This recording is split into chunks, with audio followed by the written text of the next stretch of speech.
This is Tracy back with you at Sew on Saturdays. Today I'm going to show you how to sew straight lines.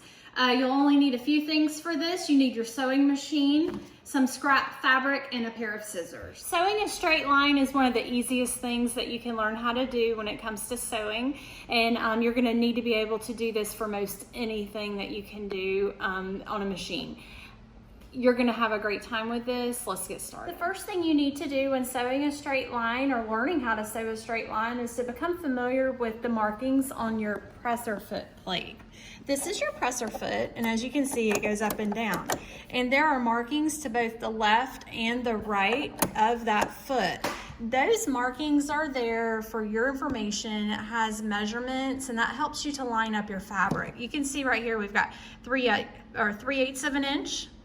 And then the next thing would be 1/2 inch, 5/8 of an inch, an entire inch, and then the next marking would be 1 1/4 inches. So you'll see on many patterns where you'll have a seam allowance that you're allowed to use. I like to use 1/2 inch when practicing sewing straight lines or when encouraging others to practice sewing straight lines. So now I'm gonna start. Now I'm gonna line up my fabric with the marking of my choice. I really like to use the 1/2 inch mark for my seam allowances when I am instructing others on sewing techniques. So I have my fabric now lined up with that 1/2 inch mark, and I'm just gonna slide that fabric in between the foot plate and the foot. I'm gonna lower the foot, and I'm gonna start sewing all the way down the fabric.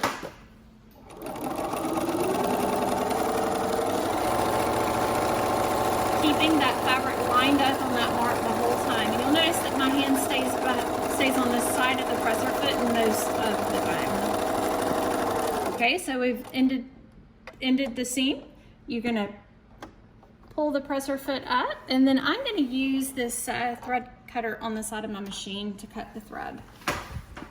And then you can just continue to practice. As you're sewing more and more straight lines, you're gonna run into the fact that eventually you won't be able to see that sewing plate anymore. And things happen, and as you can see, my thread has just gotten stuck, so I pulled it out of the foot. But the plate is completely covered. So how am I lining this up? Well, I'm just lining the previously sewn line up with the foot. And that way I can practice keeping my lines as straight as possible as I go down. And I'm getting faster and faster. And you'll increase speed too as you practice. Thank you for watching today's video. I encourage you to practice sewing straight lines at home. You will need to be able to do this to complete projects in future videos. Please like and subscribe, and I hope you have a great day.